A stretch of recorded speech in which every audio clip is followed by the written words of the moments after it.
warahmatullahi wabarakatuh. Di sini saya akan menjelaskan materi tentang konsep ibadah. Konsep ibadah sendiri memiliki makna yang luas yang meliputi seluruh aspek kehidupan baik sosial, politik maupun budaya.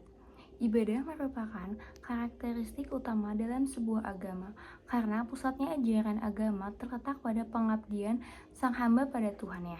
Baik, selanjutnya terdapat ibadah mahda dan ibadah ghairul mahda. Ibadah mahda yaitu ibadah yang dilakukan dalam rangka menjalin hubungan yang baik antara hamba dan Allah Subhanahu wa taala.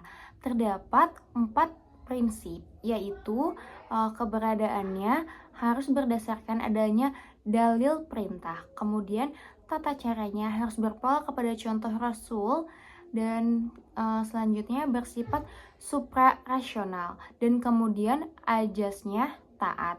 Kemudian ibadah ghairul mahdah merupakan ibadah yang dilakukan dalam hubungan antara manusia dengan manusia lainnya. Prinsip-prinsip dalam ibadah ini yaitu keberadaannya didasarkan atas tidak adanya dalil yang melarang, kemudian tata laksananya tidak perlu berpola kepada contoh Rasul, kemudian bersifat rasional, dan ajasnya manfaat. Baik, selanjutnya fungsi ibadah dan hikmah ibadah.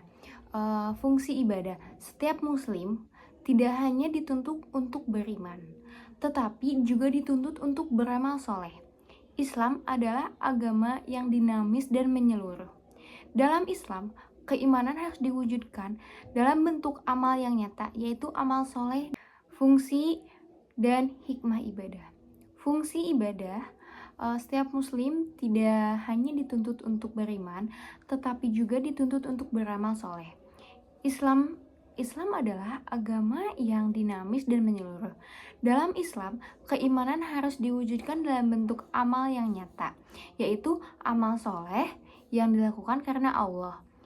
Ibadah dalam Islam tidak hanya bertujuan untuk mewujudkan hubungan antara manusia dengan Tuhannya, tetapi juga untuk mewujudkan hubungan antar sesama manusia.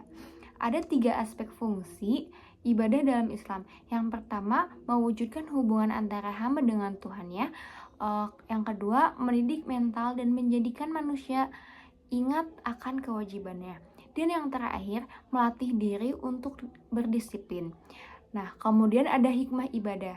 Yang pertama itu kita dijauhkan dari yang namanya syirik, dan selanjutnya kita memiliki ketakwaan. Nah, kemudian hikmah ibadah itu kita dapat terhindar dari kemaksiatan, karena apabila seorang hamba sudah benar-benar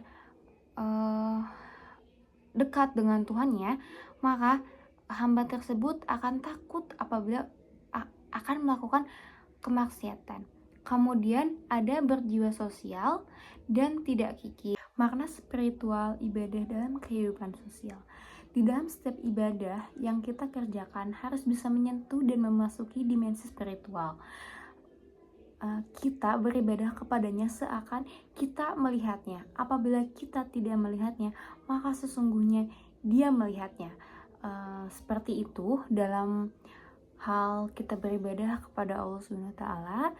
Jadi dalam beribadah kita akan merasa kerdil jika dibandingkan Sang Pencipta. Hal tersebut dimaksud agar kita selalu ingat kepada Allah yang telah menciptakan bumi dan seisinya. Sekian materi yang bisa saya jelaskan. Mohon maaf apabila ada kata atau kekurangan materi yang saya paparkan. Cukup sekian. Wassalamualaikum warahmatullahi wabarakatuh.